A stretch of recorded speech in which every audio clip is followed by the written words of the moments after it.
Let me tell you a bit about us. My name's Eleanor, and I've been married to Thomas for many years. We've got 2 kids, Ava, our oldest, and James, the youngest. Living with us, you'd see right away how different the air is between them. I was a stay-at-home mom, see, 'cause Thomas did alright by us, made enough so I could focus on the kids. Mom, where's my blue notebook? I swear I left it right here. Ava would shout down from her room, always losing things, but managing to keep her life more organized than a planner. Check under your bed. I'd yell back, knowing her room like the back of my hand. Ava, she was sharp as a tack, went off to college on a scholarship and never looked back. Didn't cost us a dime for her schooling. Now James, that boy was another story. Thomas, God bless him, loved that boy a bit too much. Favored him, you know? Always in his corner, even when he messed up, which was more often than not. James, you need to take life a bit more seriously, I remember telling him one evening at dinner. He just rolled his eyes, fork halfway to his mouth. Come on, Eleanor, the boy will find his way. He's young. Let him have some fun. Thomas chimed in, always the peacemaker. Mom, Dad's right. I'm just trying to figure things out, James would say, trying to sound calm, but I could hear the irritation there, clear as day.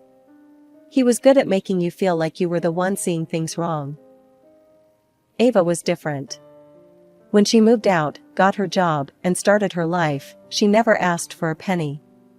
Proud of her, I was. I made sure to budget, Mom. I don't want to be a bother. She'd tell me over the phone, and my heart would swell with pride. Meanwhile, James seemed to think our pockets were as deep as the ocean. Hey, can I get some cash? Going out with the guys, he'd drop casually, like he was talking about the weather. It's not a bank, James. What happened to the job hunt?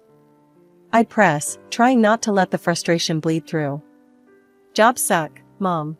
I'm still looking for the right fit, he'd grumble, always with an excuse. Thomas and I would go back and forth about it.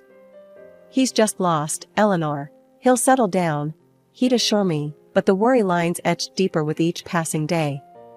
I'd sit there, coffee in hand, morning light streaming through the window, wondering where we went wrong.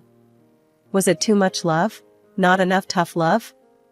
James had set his sights on a prestigious college right out of high school, a place in a neighboring city known for its academic rigor.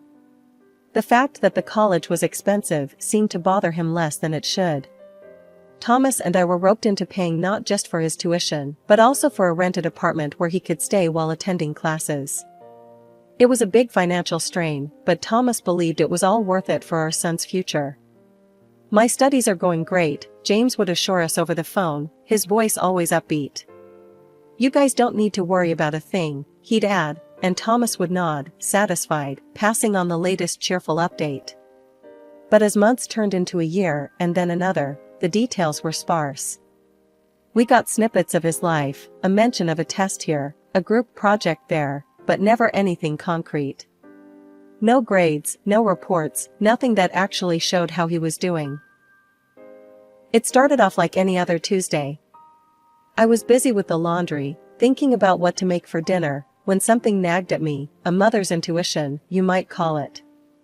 James had been at the university for 2 years now, but we hardly got any updates. No report cards, no calls from professors, nothing. Just monthly calls asking for money. Thomas, don't you think it's odd? We never see any grades from James, I mentioned one evening while we were cleaning up after dinner. Thomas, always the optimist, just shrugged it off. He's probably just busy, Ellie. You know how college can be. The next morning, I drove down to the university. It was a nice place, all ivy-covered buildings, and young folks looking like they had their whole lives sorted out. I headed straight for the dean's office, to get the lowdown on how James was doing. Hi, I'm Eleanor, James Carter's mother. I'd like to hear about how he's doing, I said to the lady at the front desk. She typed something into her computer, frowned, and then typed some more. I'm sorry, Mrs. Carter, but it appears there's been a mistake. According to our records, James hasn't been enrolled here for the past 7 months. I felt like the floor dropped away from beneath me. What do you mean? Can you check again, please? She showed me the screen, and there it was in plain black and white. James had dropped out. Just like that. My heart was pounding as I thanked her and walked out, my mind racing all the way to James's apartment. When I got there, the place was a mess. Looked like the aftermath of a tornado. Beer cans, pizza boxes, clothes all over the place. And there, on the couch, was James, sleeping like a baby in the middle of the day. "James!" I shouted, louder than I intended. He jolted awake, all bleary-eyed and confused. "Mom? What are you doing here?" he mumbled, sitting up and rubbing his eyes. "I went to your college today. They told me you dropped out. Why didn't you tell us, James?" He looked away, then back at me. "I was gonna, I swear. Just, things got out of hand, and..." "Out of hand? James, we've been sending you money every month. Your father works hard for that money. And here you are, throwing parties and lying to us?" He tried to say something, then stopped. His eyes couldn't meet mine. "I'm sorry, Mom. I messed up." I left his apartment with my heart heavy and my mind in turmoil. That night, I told Thomas everything. He was upset, more than I'd seen him in years, but he didn't want to give up on James. "We'll get him back on track," he said, always believing there was a way to fix things. 5 long years rolled by just like that, filled with the same old song and dance. Ava, my daughter, she's the type to grab life by the horns. Worked her fingers to the bone, climbed that career ladder fast and never looked back. Saved every penny she could with her fiancé, Mike, and when it came time for them to tie the knot, they did it all on their own. It was a beautiful, modest ceremony, just like Ava. No fuss, all class. Then there's James. Still out there, floating like a leaf in the wind, looking for himself, as Thomas likes to say. He hopped from one job to another, all thanks to Thomas's buddies giving him chances he never quite caught hold of. After Ava's wedding, which James attended with a bored look plastered across his face most of the time, he dropped a bombshell on us. He was getting married too, and oh, you should have seen the girl he brought home. Lisa, her name was, and she was as sharp as a marble. Selfish? Sure. But James was smitten, or so he claimed. I wasn't too keen on her, to be honest. "James, are you sure about this one?" I asked him one evening while we were cleaning up after dinner. "Mom, Lisa's great, you just gotta get to know her better," he shot back, all defensive like I was attacking him. And just like that, they planned a wedding that could have been mistaken for a royal affair. Of course, they expected Thomas to foot the bill, which he did without even batting an eye. "Thomas, can we talk?" I cornered him one evening after the plans were underway. "What's on your mind, Ellie?" he asked, though I could tell he already knew. "It's this wedding, Thomas. And everything else we keep paying for James. When is enough, enough?" I was nearly at my wit's end. "He's our son, Ellie. We can't just cut him off," Thomas sighed, running his hands through his hair. "I know he's our son, but look at Ava. She never asked for a dime. Worked for everything she has. Doesn't that tell you something?" I could feel my voice rising, frustration boiling over. "Eleanor, we've been over this. James is different. He needs more help," he said, his tone final, leaving no room for arguments. And so, the wedding happened. It was as grand as they come, leaving Thomas and me with a lighter wallet and me with a heavier heart. No sooner had the wedding bell stopped ringing than James was asking for more, this time an apartment and a monthly allowance to boot. Can you believe that? After all we've done already? I vented to Thomas one night. He's trying to start a new life with Lisa. They need our support. Thomas tried to justify, always the peacemaker. Support, Thomas? It's like we're funding a never-ending party for him, I snapped, unable to hold back my dismay. Despite my protests, Thomas went ahead and bought them an apartment.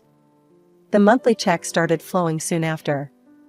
Every time I signed one of those checks, a part of me wilted. I loved my son, God knows I do, but this was getting to be too much. Ava managed. Why can't he? I muttered under my breath every time I sealed an envelope. Life trudged on like this, me simmering with every check, every call for more money. Thomas and I had more than a few rounds about it. He'll settle down, Ellie, just you wait and see, he'd always say. But me? I wasn't too sure anymore. Something had to give, and I was beginning to worry it might be us. The day Thomas died was the day part of me died too. He was gone, just like that, a heart attack right in the middle of his workday. Nobody saw it coming. It hit me like a freight train, one minute he was there, the next, just a memory. I was shattered, barely holding the pieces together. Ava was my rock through it all. She took charge the way she always does, organizing the funeral, handling the calls, managing everything so I could just breathe. Or at least try to. I couldn't have gotten through those days without her. James? Well, he was another story. Showed up to his father's funeral, looking like he'd rather be anywhere else. Stood there with a face like he was waiting for a bus, not a tear in sight. And Lisa was right there beside him in a black dress that was anything but appropriate, eyes glued to her phone like it was just another day. The funeral was a blur, but I remember the weight of their stares, the whispers. It wasn't right. When everyone had left, the air thick with condolences and the scent of lilies, that's when James decided to stir up more trouble. Mom, we need to talk about Dad's property. I'm the heir. He always said so, James declared, his voice too loud for the somber mood of the house. I felt a rush of anger so fierce it nearly choked me. James, this is neither the time nor the place, I snapped, my voice cracking under the strain. Lisa piped up then, her tone sharp, well, it's not just about the money. We're thinking about moving in here. Take charge, you know? Before I knew it, she was walking around the living room, touching this, moving that, as if she owned the place already. Some of these old things will have to go, of course. I stood there, stunned, watching her parade around my home. Over my dead body, you will. This is my house. I finally burst out. Lisa laughed, a nasty, grating sound. Well, that's only temporary, isn't it? The room spun a little at her words. Ava stepped in then, her voice calm but firm. Let's all take a step back. We can sit down in a few days and discuss everything like adults. But James wouldn't have it. No, we need to sort this now. Dad would have wanted me to have it sorted quickly. Ava looked at me, her eyes full of worry, and I knew she was in this fight with me. But standing there, in the echo of my husband's last footsteps through our home, my energy was fading fast. Fine. We'll talk about it now if we must, I said, the room going quiet. I've decided I'm moving into a nursing home. Thomas and I had it picked out long ago. James whipped out his phone and pulled up the website of the nursing home. After scrolling for a bit, he looked up, shaking his head. This place is a money pit, Mom. You're not wasting your savings living there. You'll live with us in this house. His wife made a face like she'd just bitten into a lemon, but then smoothed it over with a phony smile. Of course, you can stay with us. I mean, you'll help around with cooking and cleaning, right? The word stung, but before I could react, Ava leaned in close and whispered something in my ear. Her words were a quiet bombshell, one I couldn't believe at first. But she was serious, her eyes telling me to just trust her. Taking a deep breath, I straightened up and addressed them all. Actually, I won't be needing any inheritance. Ava and I have made our plans. I'll stay with her for now. Ava nodded, adding firmly. And I don't want any part of the inheritance either. We'll go to the notary tomorrow to make it official. James and Lisa exchanged a quick, greedy glance before breaking into wide grins. Well, if that's what you want, Mom, James said, barely concealing his delight. Lisa practically skipped to the kitchen to pop open a bottle of champagne. While they were celebrating in the next room, I slipped away to pack my things, feeling a mix of relief and sorrow. Ava was right beside me, helping to fold clothes and pack up my life in quiet solidarity. The next morning, Ava and I went to the notary. James and Lisa were already there, looking smug. We signed all the necessary papers. James could barely contain his glee, thinking he had won the lottery. Back at Ava's place, her husband, Mike, had prepared a warm welcome. The table was set with a good lunch and tea, making me feel cherished and safe. Mike gave me a comforting hug. "Glad to have you here," he said, his smile genuine and warm. Living with Ava and Mike had been a balm to my worn spirit. Day by day, I found pieces of myself that had been lost in the chaos of grief and family drama. Ava was ever the caretaker, making sure I was comfortable, offering a listening ear, and just being there, something I hadn't realized I'd been missing so much. It was on a sunny Thursday morning, while I was enjoying a cup of coffee in the garden, that my phone rang. An unfamiliar number flashed on the screen, and I hesitated before answering. "Hello, Eleanor? This is Janet from Pine Grove Care Home." The voice was warm and professional. "I'm calling to inform you that your place here is ready for you."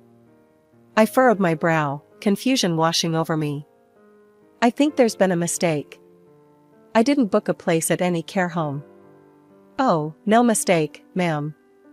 Your husband, Thomas, arranged for 2 lifetime places here in your name. Since his place is now vacated, you also have an option to receive a refund. The amount would be $200,000. My hand trembled as I held the phone, tears welling up in my eyes. Thomas had always been thoughtful, but this? This was beyond anything I could have imagined. "Thank you," I managed to choke out, overwhelmed by his love even in his absence. I hung up and stared out at the garden, the flowers blooming with no care of the world's troubles, a stark contrast to the turmoil within me. Ava noticed my tears when she came out to join me. "Mom, what's wrong? Who was that on the phone?" she asked, her voice laced with concern. I wiped my eyes, looking up at her. "That was the nursing home. Your father, he had made arrangements for us before he died. There's enough money for me to decide what I want to do without worrying." Ava sat down next to me, taking my hand in hers. "That's amazing, Mom. But you know you don't have to go if you don't want to. You can stay here with us. We want you here." I squeezed her hand, grateful for her and Mike's generosity. "I know, darling. And I appreciate it more than words can say. But your father chose that place with care, thinking of our health and future. They have excellent medical facilities, and honestly, it might be the best place for me to be. I think he'd want me to use it." We spent the rest of the day looking into what Pine Grove had to offer. It was one of the best in the state, with top-notch care, beautiful grounds, and plenty of activities. It wasn't just a nursing home, it was a community where I could thrive, not just survive. "Looks like Dad really was thinking ahead," Ava remarked as we browsed through the photos of the facility online. "He always did, didn't he? Always making sure we were okay," I replied, a small smile creeping through the tears. We decided to visit Pine Grove the following week, to see everything in person and make the arrangements if everything felt right. As we planned, I felt a strange peace settling over me, the kind that had been elusive since Thomas passed. It was a crisp morning, and the air in Ava's house was filled with a mix of cardboard and anticipation as we packed my belongings. That's when the peace was shattered by James and Lisa barging in, papers in hand and fury in their eyes. "Mom, you've got to listen, this is serious." James was red-faced, waving documents like they were flags. I motioned for him to calm down. "James, take a breath and explain what's going on," I said, trying to keep the room from spinning into chaos. "It's Dad's loans, Mom. He took out loans for my wedding, the apartment, all secured against the house. And now, the bank wants their money." His voice was shrill, the panic clear in his eyes. Lisa chimed in, her voice shrill. "There's no money left, Eleanor. You and Ava played us. Now they want to take everything." I couldn't help but smile, not out of amusement, but because of the absurdity of it all. "Your father was a wise man, James. He invested in a nursing home for our future. Everything is in my name. As for the house, well, that's your inheritance now. James's face went from red to white. You need to give up that nursing spot, give us the money. We need it to cover these debts. Lisa was nearly hysterical. I took out loans for my surgery to look good for James. You owe us that money to help. Ava stood beside me, her demeanor calm but firm. The debts aren't Mom's concern, James. She signed over the house to you. That was your choice. I looked at both of them, my voice steady. I think you should consider selling the apartment you got as a gift. It could cover your debts. No. We plan to rent it out, make some income. James spat back, his desperation palpable. I shrugged, feeling a weight lift as I finally let go of the burden. Well, that's your decision, James. But as for me, I'm done. The house, the debts, you wanted the inheritance, it's all yours now. James looked like he was about to explode, and Lisa was no better, screeching about her financial woes until Mike stepped in, his voice thunderous. Enough. You can't come here and threaten my family. Get out. Mike's presence was enough to push James and Lisa out the door, their threats and shouts fading as they left. Ava closed the door behind them, her hand resting on the knob for a moment as if to seal away the chaos. I let out a long breath, feeling the final ties of obligation fall away. Ava looked at me, a mixture of concern and relief in her eyes. Are you okay, Mom? I am, darling. More than okay, I assured her, feeling lighter than I had in years. I'm free of the house and the debts.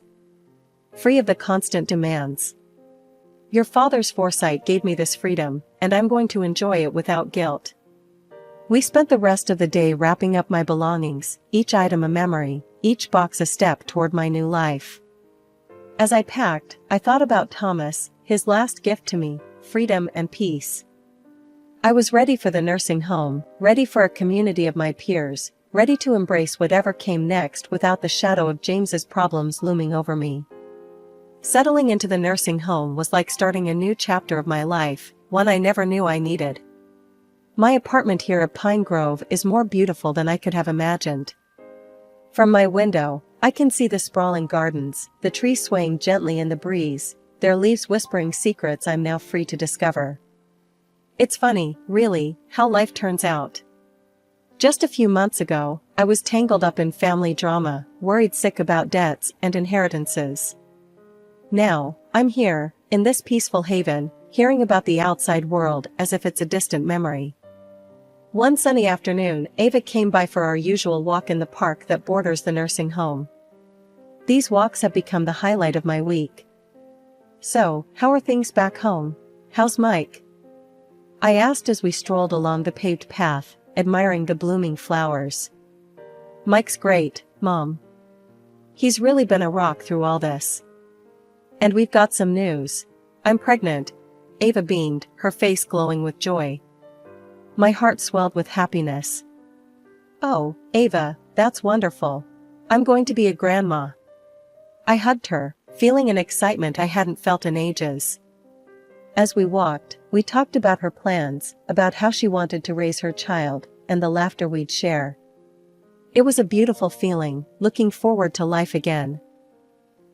And what about James? Heard from him lately?